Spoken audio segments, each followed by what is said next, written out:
महत्वपूर्ण बात, कुल खानदान में जो लोग जीवित होंगे सिर्फ उनकी गिनती करेंगे। और ख़ानदान में जैसे परदादा की परदादी हो गई, दादा की दादी हो गई, पिता की माता हो गई, आपके पिता हुए, उनकी जो धर्मपत्नी है वो आपकी माता हो गई, और आपकी पत्नी हो गई, इनके ख़ानदान की गिनती नहीं करेंगे। ठीक है ना, सिर्फ इनकी गिनती करेंगे, यानी कि परदादी की, दादी की, माता की, पत्नी की, इनकी गिनती होगी, लेकिन इनके ख़ानदान की गिनती नहीं होगी। बड़े आराम से बताऊंगा, समझिएगा। सबसे पहले शुरू करते हैं परदादा परदादी से। कई जगह भारत में परदादा परदादी जिंदा होते हैं, इसलिए मैं ले रहा हूँ। तो आगे चलता हूँ, दादा दादी। अब यहाँ पर दादा के भाई और भाभी, जितने भी भाई होंगे दादा के, वह सब लेंगे और उनकी पत्नियों को लेंगे। अब दादा के भाइयों के बच्चे, तो यहाँ पर भाभीियों की गिनती तो पहले ही हो गई ना, तो अब ये इनके जो बच्चे होंगे उनकी गिनती लेंगे, चाहे वो लड़का हो चाहे लड़की हो। यहाँ पर दादा के भाइयों के बच्चों के बच्चे, बड़े आराम से समझिएगा। अब दादा के भाइयों के जो बच्चे होंगे, यानी कि उनमें जो लड़के होंगे, लड़कों की पत्नियां गिनेंगे हम, लड़कों की पत्नियां गिनेंगे, लेकिन जो लड़कियां होंगी ना उनको सिर्फ अकेली लेंगे। ठीक है ना, उनकी गिनती अकेली होंगी। तो यहाँ पर दादा के भाई, दादा के भाइयों के बच्चे, दादा के भाइयों के बच्चों के बच्चे, तो यहाँ पर क्या हुआ, बच्चों की पत्नियां भी हो गई। ये ध्यान रखिएगा, क्लियर। अब आगे चलता हूं, दादा की बहन। दादा की बहन को गिनेंगे और बहन के बच्चे, चाहे लड़का हो चाहे लड़की हो, उसकी गिनती होगी। फिर आगे बढ़ते हैं, फिर आपके पिता की बारी आ गई। अब यहाँ पर दादी के खानदान को नहीं लिया तो माता के खानदान को भी नहीं लेंगे, लेकिन दादी और माता की गिनती तो करेंगे। तो आपके पिता के जितने भी भाई हैं, चाहे छोटे हैं चाहे बड़े हैं, उनकी गिनती करेंगे। मान लो बड़े हैं तो ताया ताई हो गए, छोटे हैं तो चाचा चाची हो गए। अब ताया के बच्चे लेंगे, चाचा के बच्चे लेंगे, चाहे वो लड़का है चाहे वो लड़की है, उनकी हम गिनती करेंगे पूरी। अब यहाँ पर ताया चाचा के बच्चों के बच्चे, इनमें से जो लड़के होंगे ना ताया चाचा के, तो लड़कों की पत्नियों की भी गिनती करेंगे, लेकिन जो लड़कियां होंगी उनकी गिनती अकेली होगी, लेकिन लड़कियों के बच्चों की गिनती हम साथ में लेंगे, चाहे वो लड़का हो चाहे लड़की हो। ठीक है ना, ये क्लियर। अब आपके पिता की बहन, यानी कि आपकी बुआ, तो बहन को गिनती करेंगे। इसी तरह दादा की बहन है, आपकी बहन है, इनके पति देव की गिनती नहीं करेंगे, इनके ससुराल वालों की गिनती नहीं करेंगे, सिर्फ बहन होगी और बहन के बच्चे होंगे। आगे मान लो आप पर खुद पर ऋण पितर है, तो आपकी गिनती होगी, आपकी पत्नी की गिनती होगी, लेकिन पत्नी के खानदान की गिनती नहीं होगी। अब आपके जितने भी भाई होंगे, चाहे बड़े भाई हो चाहे छोटे भाई हो, उनकी गिनती होगी और उनकी पत्नियों की गिनती होगी। ठीक है ना। अब आपके भाई भाभी के जितने भी बच्चे हैं उनकी गिनती होगी, वो कितने हैं। अब आपके भाई भाभी के बच्चों के बच्चे, इनमें जो लड़के होंगे लड़कों की पत्नियां गिनेंगे, लेकिन जो लड़कियां होंगी उनको अकेली गिनेंगे या उनकी औलाद को गिनेंगे, बस। ठीक है। अब आपकी अपनी बहन, तो बहन के बच्चे, चाहे लड़का हो चाहे लड़की हो, उसको गिनेंगे।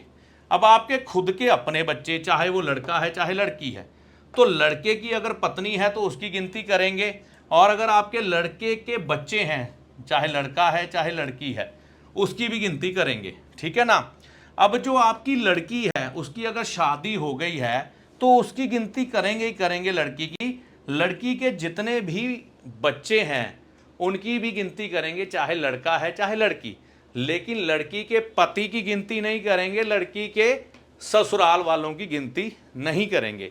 ऐसी आशा करता हूं कि आप ये फैमिली ट्री अच्छे से समझे होंगे। ना समझ आया, वीडियो दोबारा इसको देखना अच्छे से, स्क्रीनशॉट मार के रख लो, वीडियो रोको, वीडियो रोक के इसकी स्क्रीनशॉट मारो, इसकी पिक्चर खींचो, और आपको ऋण पितर का कोई भी उपाय करने के लिए सहायता रहेगी, क्योंकि थ्योरी यही रहेगी। पैसा इकट्ठा करने का जो तरीका है ना, फैमिली ट्री बनाकर यही रहेगा। देखिए, फैमिली ट्री यानी कि कुल खानदान को बताने का मतलब ये है कि ज़रूरी नहीं है आपके पिता ने, आपके दादा ने, आपके परदादा ने ये गलती की हो या आपने खुद ये गलती की हो।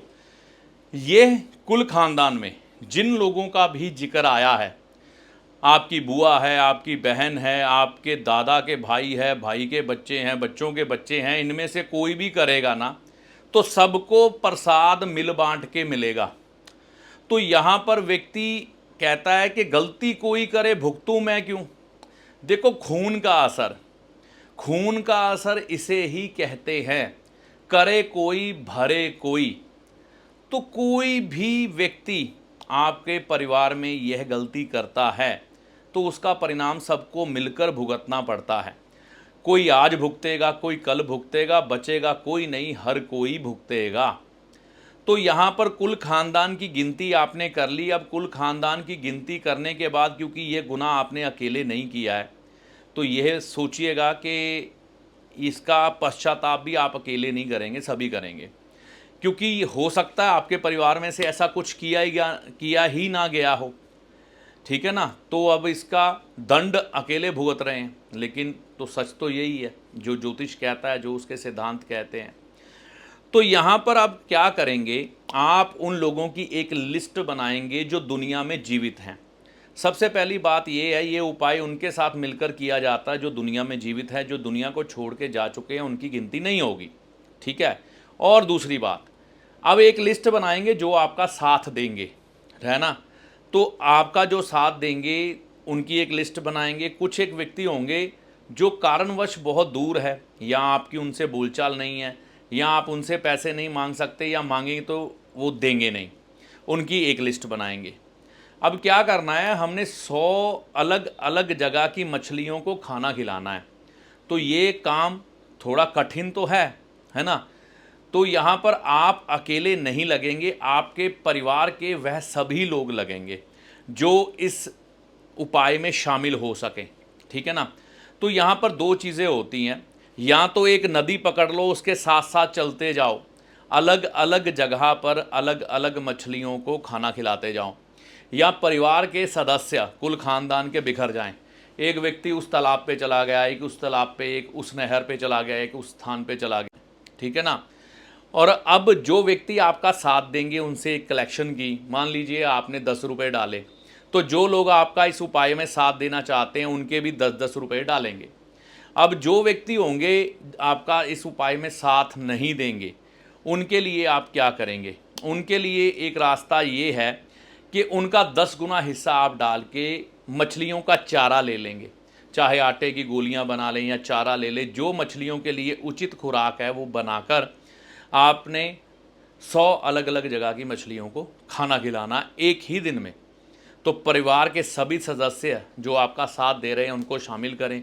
शनिवार का जालिमाना ऋण है, यानी कि शनिदेव का है, तो शनिवार का दिन बेहतर है इस उपाय को करने के लिए। और पश्चाताप की भावना मन में रखते हुए करें, ताकि आपके जीवन में से ये जालिमाना ऋण खत्म हो और कुल खानदान के वह लोग जो खुशी से शामिल हो जाएं उनके जीवन से भी ख़त्म हो। तो ये वीडियो इसीलिए विस्तार से है। तो इस बात को समझ के आपने, आजकल श्राद्ध के दिन चल रहे हैं, है ना, तो बहुत कुछ करते हैं पितरों के नाम पर, है ना। अब आपकी वजह से जिन लोगों को कष्ट आए हैं वो क्या आपको छोड़ेंगे। तो यहाँ पर किसी का मकान छीना गया है, किसी की प्रॉपर्टी, किसी की हत्या, तो वो भी आत्माएं तो घूम रही हैं ना कहीं आपका बुरा करने के लिए, तो उनसे भी माफ़ी मांगनी ही पड़ेगी। माफ़ी मांगोगे तो ही माफ़ी मिलेगी, नहीं तो माफ़ी नहीं मिलेगी। तो इस चीज़ को समझ के चलें कि जीवन में हर एक जो कार्य क्रिया की जाती है ना, उसकी प्रतिक्रिया ज़रूर होती है, लेकिन हम कर्म करते हुए इन बातों का ध्यान नहीं रखते, आँखों पर पट्टी बन जाती है, लेकिन जब मुसीबत आती है फिर सल्यूशन नहीं मिलते। तो आप आज इस बात को बहुत बेहतर ढंग से समझ और जान गए होंगे, और इस उपाय को करिए जो आपके परिवार के लोग आपके साथ शामिल होकर इस ऋण से मुक्त होना चाहते हैं। एक ही नदी के किनारे चलते हुए अलग अलग जगह पर मछलियों को खाना खिलाएं, 100 स्थान गिन लें, या फिर 100 अलग अलग स्थानों पर जाएं, तो ऐसा कर सकते हैं। विकल्प यही है कि एक नदी के किनारे चलते जाएं, चलते जाएं, चलते जाएं। कम से कम दिन में 30-40 किलोमीटर का सफ़र तो तय करें ना। पश्चाताप आपका झलके, पसीना निकले, माफ़ी मांगें, तो ही ये सब कुछ हो पाएगा। तो इस वीडियो में दी गई जानकारी जालिमाना ऋण जो कि शनिदेव का है उसके ऊपर आधारित थी, और इसका लाभ आपको शनिदेव की कृपा से ही होगा क्योंकि उनसे जुड़ा हुआ ऋण है, और माता रानी की कृपा से इस वीडियो में दी गई जानकारी का लाभ होगा। जय माता दी।